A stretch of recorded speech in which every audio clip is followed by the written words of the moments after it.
Version 1 sucked. There's no nice way to put it. Version 1 was just really bad. Version 2 was better. Version 2 was actually skatable. It was still just a little wobbly, and then just visually, it wasn't the prettiest to look at if you looked at it really close. Today, we're gonna be making version 3, and I'm going to do everything in my ability to take everything that I learned from my mistakes in versions 1 and 2. I am going to make version 3 of this skate rail the best skateboard rail that I've ever made, which realistically shouldn't be that hard given my track record of bad rails. I really do want to make one that I'm proud of, and I'm not proud of the first two. I'm actually really proud of the improvement that each one has brought. But even with version 2, which was my best rail yet, if I didn't make it and I like saw that thing in someone's driveway or on the side of the road or something, I'd be like, ugh, who made that? You know, it was still very amateur because I'm an amateur, obviously. I do think though that we've made enough mistakes in versions 1 and 2 that I should be able to solve most of those in version 3. We have some prep work we gotta do first. You can see that the CNC machine is getting pretty crusty. Also, our little blue beads are no longer blue, meaning that these need to be replaced. That is our air filter, which keep in mind, I'm still super new to all this. You fill that up with these little blue beads, and then as the air comes through the impressor, that's what I like to call myself, I'm the impressor. As the air goes from the compressor to the air filter, this thing will filter out any, I don't know what that one is, like oil maybe? I should probably know that. And water, because there's moisture condensation in the air, which can kind of mess up your cut quality when it gets to the CNC or the plasma cutter. Long story short, pink means that they're no longer filtering out the water and they gotta be replaced or dried out, but I'm just gonna replace them. And then these things, I've talked about this before, but these are removable. These are called slats. With use on the CNC plasma table, obviously these will get cut into, as you can see, because whatever material you're cutting rests on these. So like if we're cutting something out, obviously the slats themselves are gonna get cut into. And yes, you can actually cut your own metal slats with the CNC plasma cutter. I just ordered new ones because it's easier and they're not that expensive. The new slats are gonna arrive next week, so I wanna just get all this chunky chunk off just in the meantime so we can keep using it. All of those chunks are actually the cutouts from the fingerboard rails that we made that kind of just fused onto the slats. And yes, I still need to finish these. I really wanna get those done and up on the website, but again, I'm doing a million things at once. So I'm thinking, that didn't work. That still didn't work. Why is it not working? I'm just gonna swap the really crusty ones that I can't seem to clean off. We're just gonna pop these out. It's mainly all the ones from the middle, because that's where I do most of my cutting. These ones are still pretty much untouched, so I'm just gonna use the untouched ones there, put the crusty ones there, and then I'll just replace them all once my new ones come in. Look at that. I just used my brain for a second. I swapped out those middle ones with the ones from the side that were all like brand new. But then the crusty ones, I just flipped them upside down. So now the tops of them are pristine. Those can get all scuffed up and as damaged as they can. The only purpose they serve is that whatever material you're resting on here that's getting cut, you just want to make sure it's level. So I mean, there can't just be giant things sticking out of them, but I mean, they can be all rusty and crusty. That doesn't matter. Cool, yeah, I mean, the table is good as new now. So we have the water table filling up, and now I've never actually replaced this thing before. I'm very new to all of this. I think we just like twist it or something. Okay, there we go. Come to me, my little purple beads. Again, I've heard that, wow, that was loud. I've heard that those things can be like dehydrated, I guess, and reused. I don't think it's necessary. They were super cheap on Amazon. I have a lot of them, so might as well just start fresh. Also, I'm probably gonna say this in every single metal fabrication video that we do. I am super new to all of this, as I'm sure anyone that isn't new to this can tell. Everything I've learned has been taught to me either by friends of mine or good old YouTube University. So I by no means consider myself a professional or anywhere, the opposite of that actually. I'm gonna make mistakes, I'm gonna do stupid things, I'm gonna do things wrong. And as always, instead of making me feel as stupid as I am, I really would appreciate like actual advice. And like I'm trying to absorb, I keep using this analogy of trying to absorb everything like a sponge. There's a ton of very, very smart people, both in the metal fabrication world and just smarter people than me, that watch my videos and that comment, and I really have learned a ton from you guys. Come on, get in there. Water table is full. Magical little blue beads have been replaced. Air is compressed. Brand new tip as well as the other consumables up in there. Okay, so all that's left is to actually make the things that we're gonna use the CNC plasma cutter for. So using both this rail as well as my previous 2 attempts, I think, fingers crossed, that I have all of the knowledge I need to make the perfect version 3. Let me just grab my handy dandy piece of paper here. Perfect. Parts needed.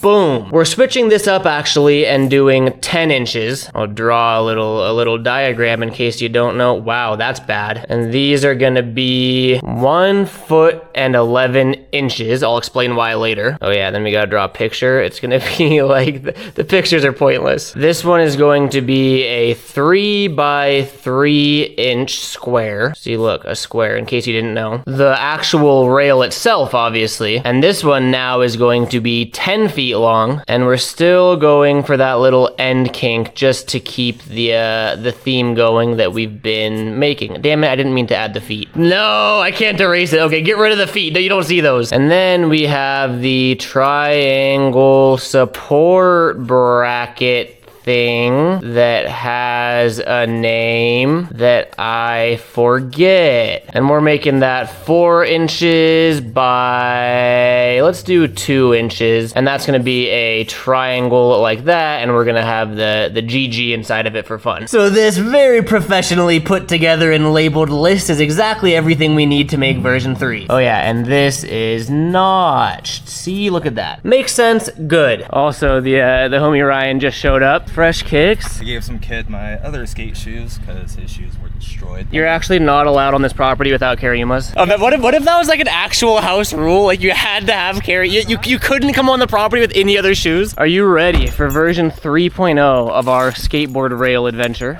Was there already a version 3? No, that's why this is version 3. Oh, I had space, my bad. The last one was sick. The last one, that's what I was talking about. The last one actually worked as like a skatable rail. It was just like not visually the best. Ryan was here. Ryan's been here since the beginning of my fabrication journey. He helped build the Garrix 4-stair rail. It was the first one that didn't work out that well. Yeah, we try not to talk about that one. The only remnants I have of the embarrassing version 1 is this thing, but again, we're not gonna talk about that one. I just made my handy dandy list of parts that we need to make. So, I keep mentioning that we're gonna learn from our mistakes from version 1 and version 2. And version 1 was just a floppy, disastrous mess. Version 2, I was kinda trying to make use of the materials that I had, and I really needed thicker feet, but I didn't have thicker plate metal. So I ended up sort of like half-assedly double layering my thinner metal over and tried to like make it look good, and it just didn't look good. So I caved in, and I finally got the actual, God, this is heavy. We have a 1/4 inch thick slab here. Before, I was using like 12 gauge or something. Yo, quick little tangent here. I'm sitting here editing the video, and I wanted to give a formal thank you to all of my channel members because you guys are pretty much single-handedly allowing me to continue this whole fabrication journey. If there's one thing that I've learned, it's that I picked a very expensive hobby, and even with selling the fingerboard obstacles and making the content, I'm still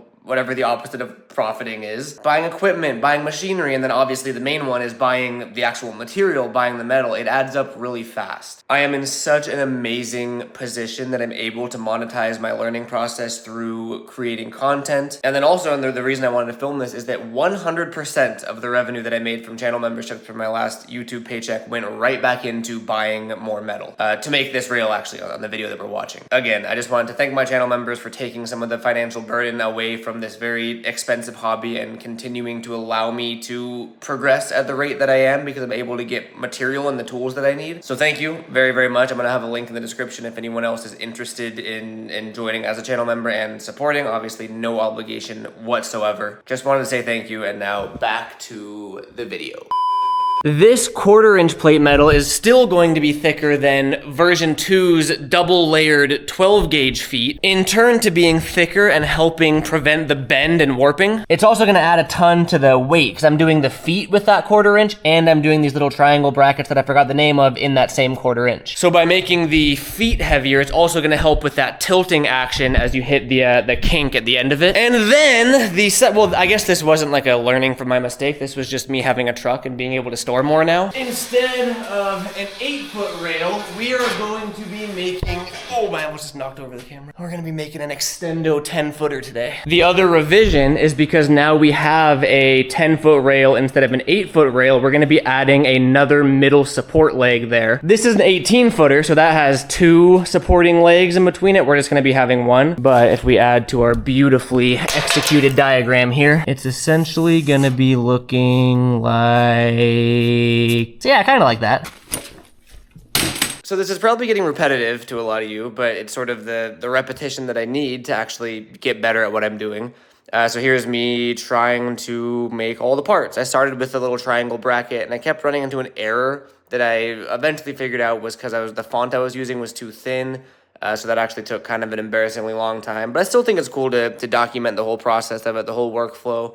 And then after the triangle brackets, everything else was super easy because it was literally just a circle and some rectangles. So that's pretty much it. Okay, I think I finally finished. The little triangle thing that I keep forgetting the name of, that one took the longest because I kept having an error with the font. I didn't have to call Jordan. I figured it out by myself and I got it all working. Took a while, but I'm learning. I'm trying to figure this whole thing out. Now we see if I actually learn, because now we have to cut them out. We have our sheet of 1/4 inch up there. We have the machine zeroed. We're doing the feet first, so we have our 2 feet loaded in. I'm glad that I dry ran it first because I realized that I accidentally did 1 foot instead of 2 foot in length, so I went through and changed it so it uses the whole sheet. But as it goes, so you've never seen me use the machine, huh? Never seen it. Ryan used to work, what did you used to do? I used to do CNC mill, and I used to do welding. Okay, so it's your first time seeing a CNC plasma cutter, yeah, but you have experience with like the router or the mill. Okay. Yeah, the mill. So I think it's go time. What you should do though is just get as close as you can with your eyeballs and just stare directly at it. All right, helmet's going on, and we are going to click start. Fingers, I'm not even crossing them, but I'm trying to really hard. Boom.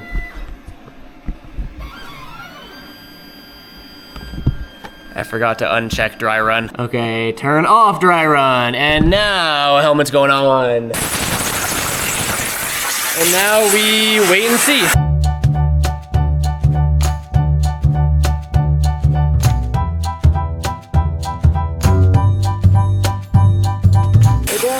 Right off the bat, I'm already way happier with how this cut. That is pretty flawless, dude. We don't even have any dross at all. There is the front of it, and there is the back of it. That's gonna take literally, I don't even think we have to clean that up at all. That's pretty perfect. So there's the first one, and then the second one kind of fell in here, but let's see how we're looking. Pretty much exactly the same, absolutely flawless, which I'm so happy about. I don't know if you guys remember it was version 2. I was cutting out the feet and the machine was just kind of like zigzagging it, super ugly, so it was a really rough cut. I changed a couple settings within the actual cutting software that Jordan recommended me to change, and thanks to Jordan, who is our CNC machine lord and savior, these came out literally flawless. I am so happy with that. You can see I rounded the edges too, just to show that I'm using a CNC machine, you know? And sick, okay. Was it cool? It was pretty cool. Especially like looking through the sunglasses, I was just like, that's tight. It is. It's a really, like, something about just cutting metal with lasers is really cool. I don't even know what plasma is, but it's really cool to watch. Up next, we have the middle rail foot, which is gonna be these. But again, I just thought I'm gonna make a circle to show off that I have a CNC plasma cutter. Anyone can make a square with a chop saw or something else. I'm going for that certified barracks look, bro. We got that circular circle. Good old circular circle. Just ignore my beautiful diagram, all right? We went a little off track here. All right, material is zeroed, and it looks like we're good to go. God, I did it again. I forgot to turn off the dry run. God damn it. Unselect dry run, and there we go. That does look pretty crazy. And we're done. I did 3 inches, so we should have an extra inch on, yeah, that should be good. I guess I could have made those bigger. I guess there wouldn't have been any advantage to making them bigger besides just more weight. This should be fine. And our final one are gonna be the triangle brackets that I keep forgetting the names of. I have dry run off this time. We have everything zeroed and we should be good to go. Should be. For some reason I'm more nervous about this just because it's a more like detailed thing, but everything's been going great so far. Hopefully we can just make it through this CNCing part of it. Here we go. Yeah, all right, I think we're good.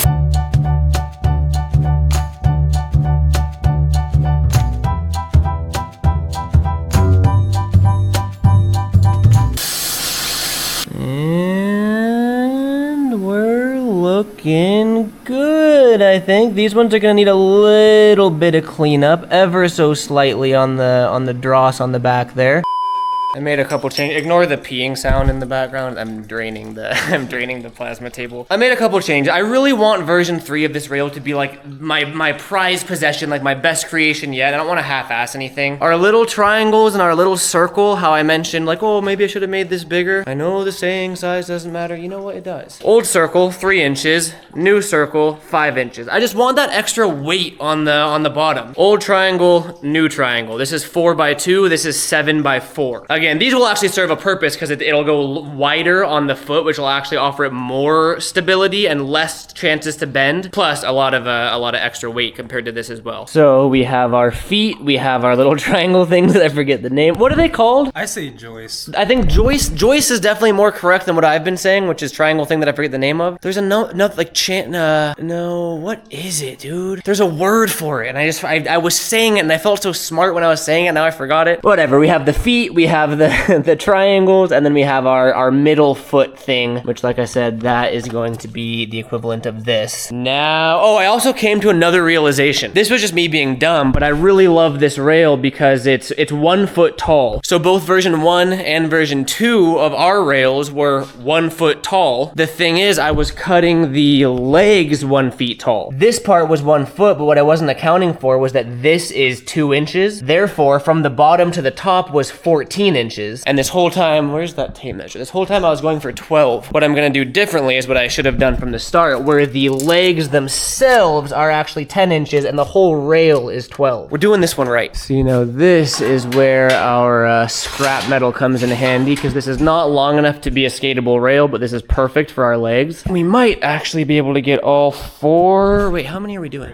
3, huh? We'll definitely be able to get all 3 because we just need 30 inches, and that's, let's see. Yeah, that's about right. All right, so we're marking 10 inches here. Plug your ears, it's gonna get loud. 1 down, why can't there, 2 more to go. All right, we need 3 total. 2 down, 1 more. See, I did the math right that time. Okay, there's 3, we're done. You know the old saying, measure once and then make a mistake and wish you measured twice? That's what we did. Well, actually, no, we haven't made the mistake yet. Let's see if we did. These should all be the same length, and it looks like they are. Success. You might remember from version 2, when we were using the tube bender, we were running into the issue. A, not actually measuring the degrees of angle we were getting, but B, how do I even word it? We couldn't figure out where to actually measure for, because I've never used a tube bender before. When the tube sits in here, I wasn't sure like where you measure to start the bend. So Ryan and I just kind of experimented with this scrap piece, and we marked it and then put that mark at the end right here as a reference point, and then we used the actual bend that we have here. We measured from our mark to where the bend actually starts, and that right there is 3 inches, and that gave us the info we need to properly measure the kink, the bend, whatever we're calling it. We are gonna do it. This is gonna be the longest tube I've ever handled. This will be the longest thing I've ever shoved in the tube bender. Might be a 2-person job. Yeah, look at that. That's some teamwork. I'll just start pulling. You tell me when to stop. We're in. Yep. I know this looks as ghetto as it possibly could, but this is actually like relatively the right way you're supposed to do it. We have the tube in. We are at our mark, which we marked at 6 inches because we want a 9-inch little lip at the end of it. So 6 plus 3 is 9, in case you didn't know how to do math. He's pushing it all the way that way, which kind of just like centers the die and kind of zeroes it in. That's our starting point. This ghetto little paper clip is mounted to this, which we then bend. It's really hard to see, but this is like the how you measure the angle. So with everything set, we set this to 0, and now we start bending. Our little test bend over there, we were playing with the degrees, and I really liked a 25-degree bend. It looked like mellow to skate, but it'll still launch you at the end. Everything's all locked in, and we're good to go. You ready? Yep. And here we go, pulling the trigger and bending to 25 degrees. Boom. Can you see it moving ever so slightly? We're coming up on 10 degrees right there. You can see it kind of pushing it outwards there with that big old thing. We're coming up on 20. He's bending, and that right there is 25 degrees.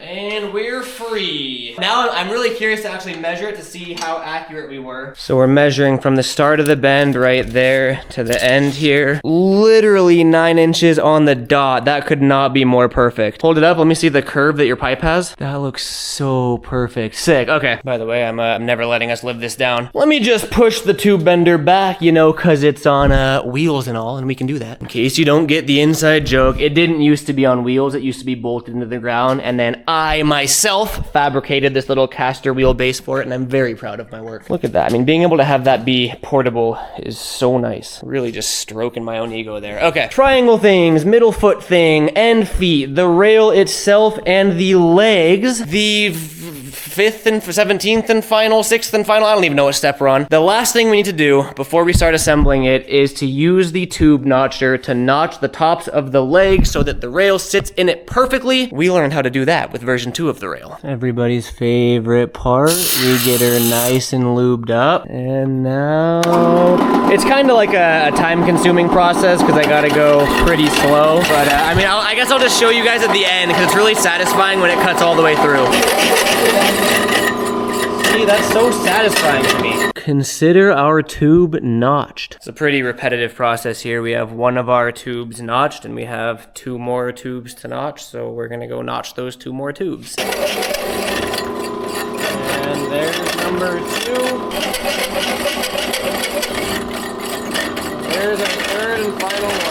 Loosen it up and we examine it and we're looking good. You can see they're a little uneven, and that's the $40 Harbor Freight tube notcher for you that I was gonna shim, but Brian and I were talking about. It doesn't actually matter. All of the unevenness is gonna be covered up with welding anyway, but I probably will shim it for the next rail just for my undiagnosed OCD. But all of those look fine, and I mean, they'll all sit on the rail perfectly, so it doesn't actually matter. I will take a little bit of unevenness for a $40 tube notcher as opposed to being perfect for a $500 tube notcher. Harbor Freight for the win yet again. I went through and cleaned everything up a little bit with the angle grinder just to get everything ready for the welding and kind of final assembly. This is all of the leg and foot related stuff, and then that's obviously the rail itself, and this is every single thing we're gonna need to get this thing done. I'm so much happier with the thickness and the weight and just the kind of cleanliness of everything. I want to do a dry fit of the entire rail where we just kind of like stack everything onto each other and just kind of take our final measurements, and we get to see what the finished product will look like. All right, does she stay? That means she's working. That right there, if I can get that to actually look like this when it's all assembled and welded, like that is gonna be my best work right there. Oh wait, I almost forgot about the weird triangle things that we keep forgetting the name of. Just gonna kind of set these up and have them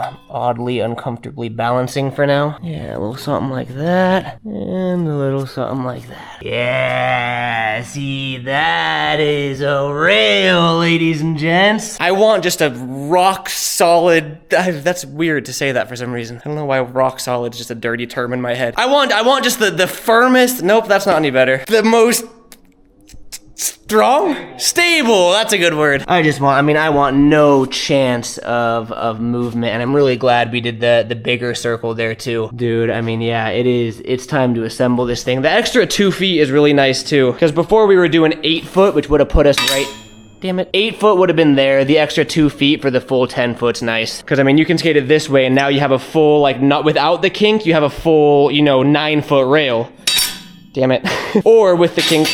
Damn it. they're all just falling over slowly. Or you have the whole flat bar, then they'll launch at the end. One of the things I learned from version 2 is to not overheat it, because with version 2 I just went crazy with the welding. The metal got so hot that it warped it. I'm kind of just gonna like tack those on similar to how he did over here. He didn't even weld the bottom. Probably for that reason. I do want to get my practice in, but I'm not gonna go overboard. Okay, I really want this to come out good.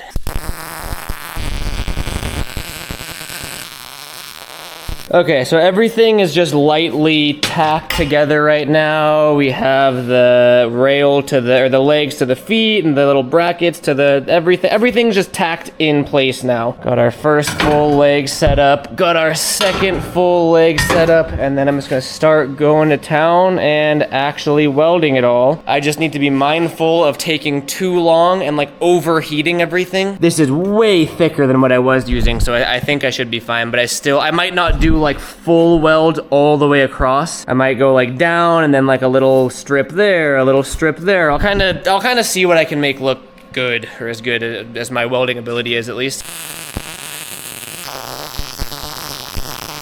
Now we just gotta weld the actual rail to the foot/leg thing we just made. I'm not gonna make the same mistake I made where the kink was off to the side, so we have it dead center. Everything's looking good. This is the worst place I could be doing this, bro. I think I got it. I really gotta find a better place to do this.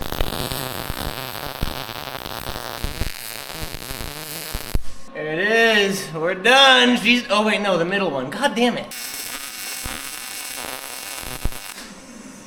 Okay, now we're actually finally done. Well, ladies and gentlemen, I think we did it. Let's set her down and see how we're looking. Ladies and gentlemen, lo and behold, the rail version 3.0. As bad as I want to skate it, I don't think I'm going to yet. I think it is the one.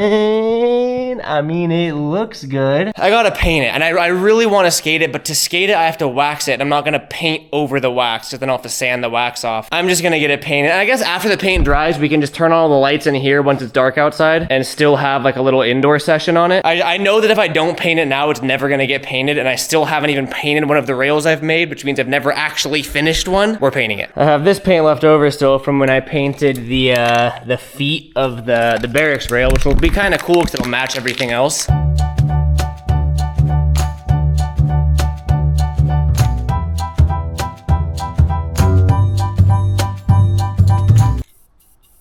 We're out of paint.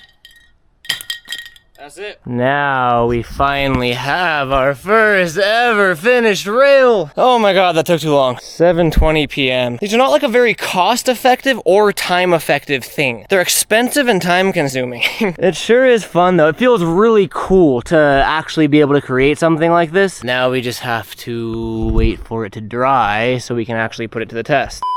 Alright, the sun has set, and let's see how we're looking. Yeah, we're dry, or at least dry enough. So now we gotta bring this thing. I'm trying to find like the middle point so it doesn't tip like that. Look at you. Thanks, buddy. Smack dab in the middle, and there she is. I think I'm content. I think I actually might have accomplished what I was going for, where I made a rail that I'm proud of. I think the paint really ties it all together. I'm not a welder, so I mean, if you look closely at the welds, they're not pretty, but I do want to document them just for progression purposes, so I have something to look back on. These ones up here were a little rough, but I mean, they're all in there. Got the ones around the circle there. Those ones are kind of chunky and ugly. Come around to this side here. I'm kind of just trying to do like some 360s, so I have reference points of where I am, or where I was, you know, when I'm a professional fabricator a couple months in the future, or years, probably years. Wow, dude, I am actually, sorry, I'm kind of tripping out that I made this. I know you guys want to see me skate it, but I'm really proud of this. Look at that, it's a rail, bro. It's pretty good, huh? It's pretty good. I'm proud of this one. There's something that I almost didn't want to point out, but I'm gonna point it out. Flat, flat, flat, flat, flat. Not flat. we have a little bit of wiggle, and both Ryan and I aren't really sure what it's from. You can see there's cracks all throughout here, so I don't have a perfectly level surface. Even this rail, for example, you can see this doesn't touch the ground. So it's hard, I mean, there's cracks all over here, and it's just like, it's uneven. So we have a little movement. I'm not sure if I still managed to warp one of the legs a little bit with too much heat, or maybe like when I welded the feet on over there, the ground wasn't level over there, or maybe the ground's just not level here. I mean, let's try a different location. I mean, we'll try moving it to like right here. That made it even worse. Yeah, see, I just, the ground's too unlevel to like really get a test for it. Let's try to bring it down here. And we'll just toss it like right here.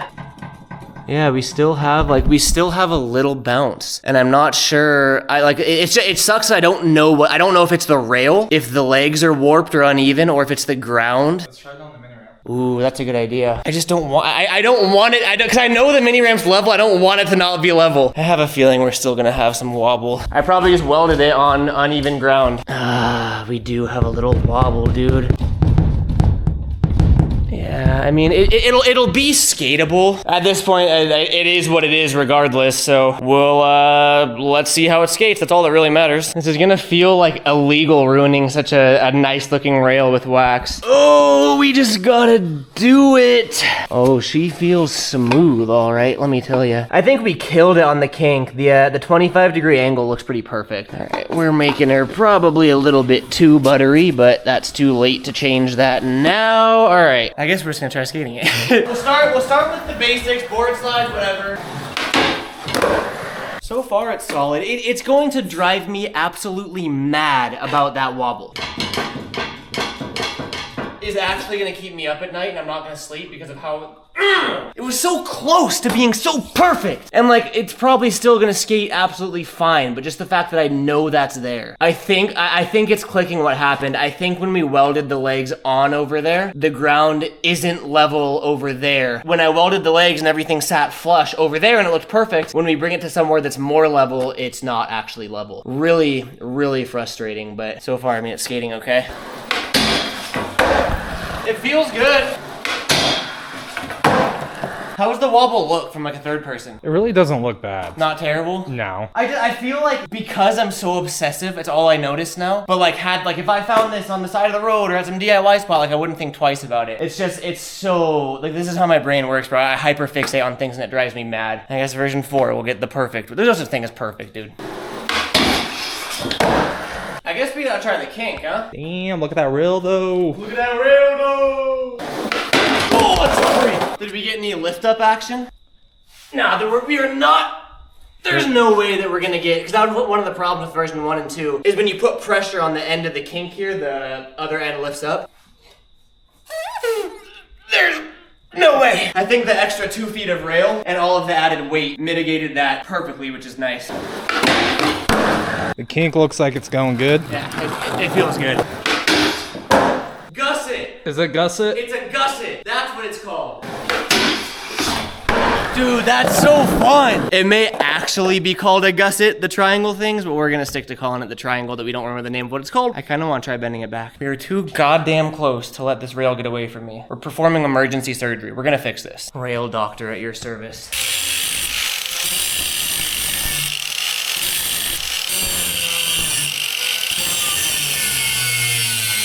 Not be defeated. Look what we've done. So we have the rail in the vice grips right now. We broke that tack weld, right? You can see we have that gap. Oh, I'm just trying to bend it. Oh, we have movement for sure. Look at that. Oh yeah, that might be it. Look at that. We have a little gap now. All right, let's try setting her down. All right, look at this. So he's doing the wobble test over here. We're looking good over here. I can do the wobble test over here, and we're good. Now we gotta weld it back together. I'm tacking my pre-existing tacks because I really don't want to grind off the paint that I just did. Okay, next side. I guess before we get too ahead of ourselves here, let's see if we actually solved the problem. God, I hope so. Gotcha, bitch! Let's test this side.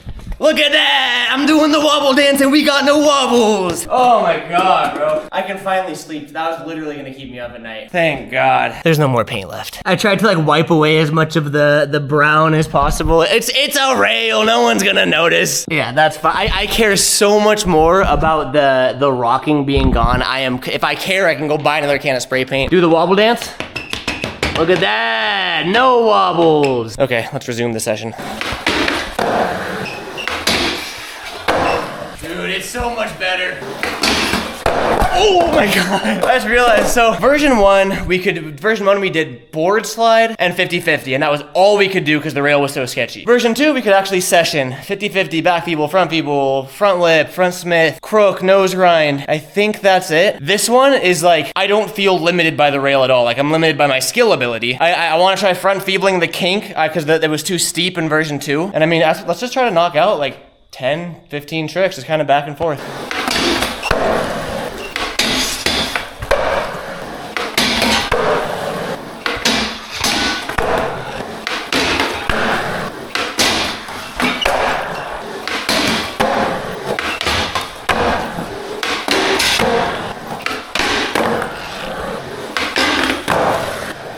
That's really scary.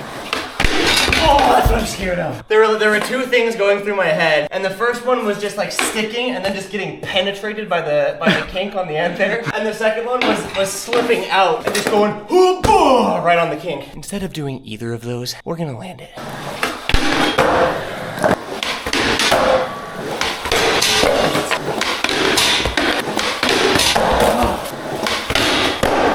I had some people calling me out, as they should, for not skating switch and nollie at all, because I suck at it. And I've been talking about wanting to progress and just get more consistent skating switch and nollie. Kind of only one way to do that. That's by skating switch and nollie. So prepare for some very ugly, very basic tricks. I broke my board on that big spin front board. I don't know if you can see it, but I put too much pressure on the kink and it snapped. That is the scariest trick, dude. Oh yes. What else? Switch board, switch lip slide. Probably the only other switch trick I can do. We're gonna clean that up. Nollie.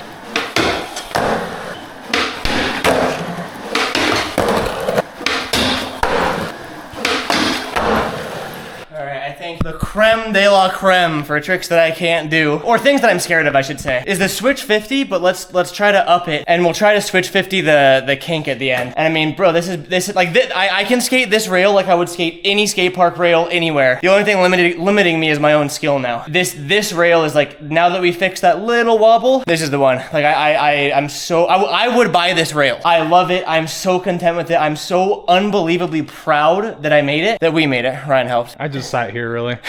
Let's try this switch 50. Through the kink. Through the kink. Let's just get this first try. Oh god. That is terrifying. Oh, that was it. God, okay. Oh, I feel like a baby deer on a skateboard, but I'm trying to skate switch. Every variation of not landing it. Ah, I'm taking it. That's all I wanted. Well, the camera just died. I think it got the roll away. I really hope it did. You know what? One more for good measure. There it is. Ryan, thank you again. Yeah. For filming, for helping, for hanging out. I don't even have words, bro. I am, I don't think you understand how my brain works. That wobble that we were having, actually, I wanted to chop the rail up and throw it away and not upload this video. It was so close to being perfect, but that was driving me crazy. I am so unbelievably happy that we were able to fully fix that. Not even to toot my own horn, but I'm fully tooting my own horn right now. This looks like a real rail. Like, this doesn't look like something that some idiot made with his first or second time using the CNC machine. So hyped on how that came out. I also am exhausted, physically, mentally, drained, dying, actually, is what it feels like, in the best way possible. I'm gonna wrap this up, though. 10 out of 10 experience. I'm so, I know I keep saying this, I'm so hyped, though. Thank you guys for watching. I think also, now that we finally succeeded in making this rail that we've been trying to make for 3 versions now we can start trying to do other stuff, like the crazy curvy rail, like a big bend, a W, just anything. I'm finally getting comfortable enough designing CAD and CAM with the CNC plasma cutter, using the tube bender bender. Where's the tube bender? Oh yeah, it rolled away. Using the tube bender, like I'm feeling comfortable and confident now. I'm open to any and all ideas you guys may have of creative rails to make. That being said, like do take note of my ability, my skill level. I'm still very new to all this, but we're getting somewhere. So I'm patting myself on the back. I'm gonna end this off. Thank you guys for watching. Looking forward to reading the comments on this one and seeing what you guys suggest. See you next video and peace out.